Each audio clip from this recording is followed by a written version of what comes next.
The man who gunned down a former Creighton baseball star is found not responsible by reason of insanity. It took the courts 3 years to get to this point. The victim was Creighton baseball director Chris Gradeville. He was just 37. First Alert 6's John Chapman was in the courtroom this morning where prosecutors told the judge there's no question that Liddell Thornton committed murder, but doctors say at the time he didn't know right from wrong. Handcuffed and shackled, Liddell Thornton made his way into Douglas County District Court.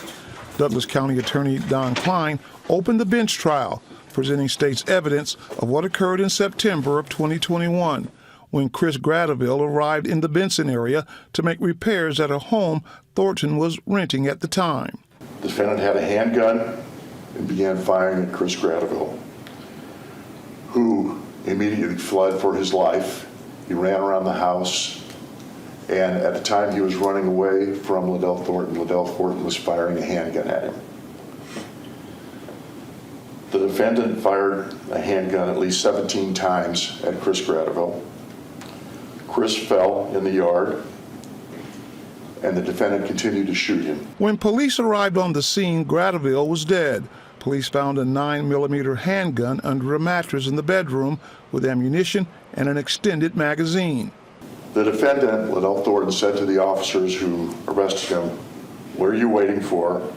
You got your suspect." Klein went on to say after mental examinations by doctors at the Lincoln Regional Center, there was only one conclusion in this case. So I think it's clear that the court has no other alternative but to find the defendant not responsible by reason of insanity. Attorneys for Thornton told the judge their client had never been diagnosed and did not know he suffered from mental illness. He lived alone. He slowly isolated himself from friends and family due to his paranoia. And there was nobody to tell him that the thoughts in his head and the voices that he was hearing were not real, or that medicine could help his situation.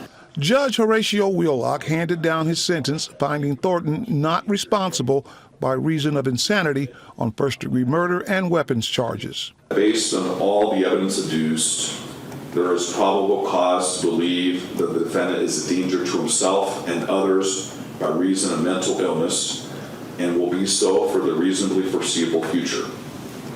Defendant is committed to the Lincoln Regional Center. In Omaha, I'm John Chapman, First Alert 6.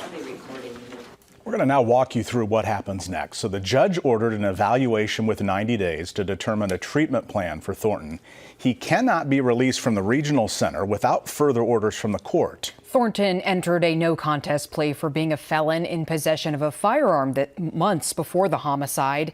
And if he is released from the regional center, he must first serve the sentence for that offense, which carries up to 50 years in prison.